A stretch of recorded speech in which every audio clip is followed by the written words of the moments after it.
Ես փողոցային պայքարի կիզակետում եմ եղել շուրջ 9-10 տարի շարունակ։ Ես հիշում եմ օրինակ 2016 թվականը Սարի թաղը, երբ հենասյուների լույսերը անջատել էին ու անհասկանալի ինչ-որ տեղահաբեր կուլ տված հաստավազեր երիկաթի ձողով ջարդել էին ծնկից խնձորակու, մենք մտածում ենք ոնց այդ ջարդած ծնկներով Սարի թաղի արահետները հաղթահարենք մթության պայմաններում եւ պայթող լուսաձայնային նռնակների արկայության պայմաններում։ Ու հիմա ինչ-որ մկանագնդեր գալիս են այս ամբիոնի մոտ կանգնում են ու ասում են թեթև կմճտեցին կապտուկներ ստացանք, ոստիկանությունը խիստ անիրավ էր։ Ես այն ժամանակ ջարդած ծնկով հիմա էլ ազգային ժողովի ամբիոնի մոտ կանգնած Լևոն Քոչարյան, քեզ ու հորդ ասում եմ, Հայաստանը ձեր երկիրը չի, Հայաստանը իմ երկիրն է, Հայաստանը մեր երկիրն է, դուք մեր երկրի հետ կապ չունեք։ Այն ժամանակ ես ասում եի, որ հրաժարվում եմ լքել իմ տունը, հիմա էլ ասում եմ, դուք այս տանը հյուր եք, դուք Հայաստանի Հանրապետության հետ որևէ կապ չունեք ու չեք ունեցել։ Դուք ու ձեր իրավահաջորդ Սերժը 4 կատեգորիայի քաղցկեղ էիք, որ հայտնվեցիք մեր օրգանիզմում, մեր երկրում ու մեր երկիրը սկսեցիք ներսից ուտել, ներսից քայքայեցիք մեզ։ Եկել կոռուպցիայից են խոսում, ինքնիշխանությունից են խոսում։ Գույք պարտքի դիմացի մասին մի քանի օր առաջ էի խոսում, մանրամասն թվում էի, երբ 95 միլիոն դոլար պարտքի դիմաց Հայաստանը դարձրեցին Ռուսաստանի ճորտ։ Գազը, լույսը, երկաթգիծը, արտադրական հզորությունները, ամբողջը։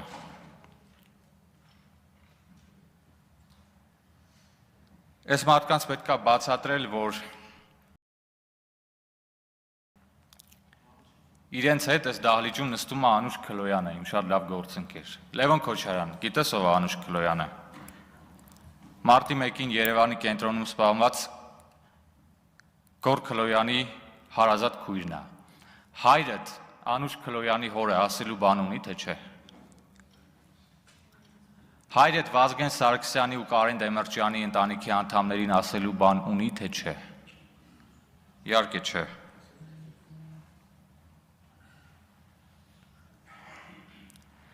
Քաղաքացիները անընդհատ դժգոհում են, ասում են այդ դահլիճում ինչ է կատարվում, երբ պետք է ավարտվի այդ ամեն ինչը։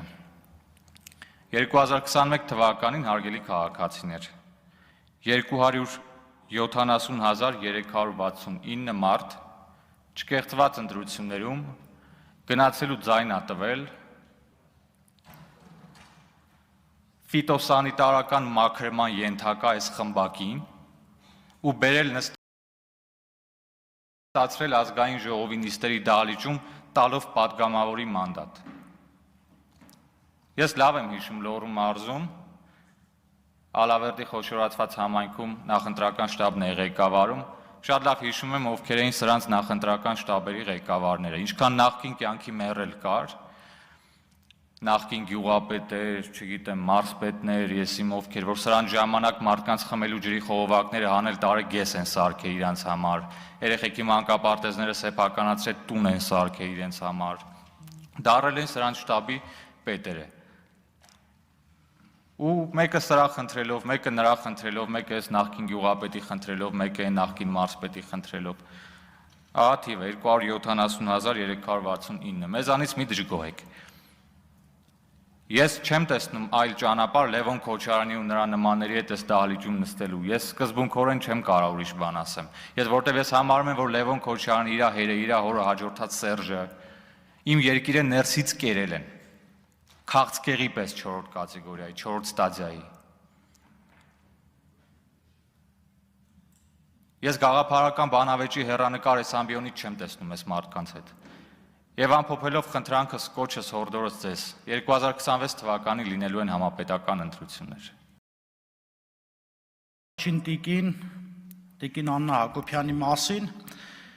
ու ինչ-որ բառեր էր օգտագործվում այստեղ, որը նախ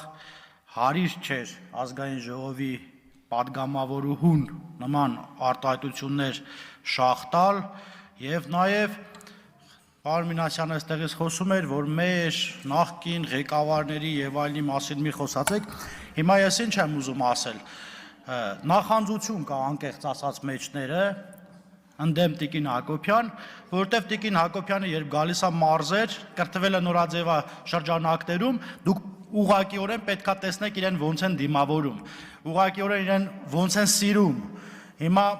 այստեղից նորաձևը կրթվել է նորաձևը ինչ գումարներ է պետական ծախսվում անվտանգության համար, այո, Հայաստանի Հանրապետության վարչապետին եւ վարչապետի ընտանիքին պարտավորեն ու պարտական են պաշտպանելու պետական պահպանության ծառայողները։ Երկրորդը, տեսեք, ուրիշ ձև չեն կարողանում թիրախավորել վարչապետին ու վարչապետի ընտանիքին, հիմա իրենց մագլավիկները փորձում են տարբեր տեղել նստել կանգնելով ասել, որ գիտեք, այ օրինակ այն սուպերմարկետը ոնց որ պատկանում է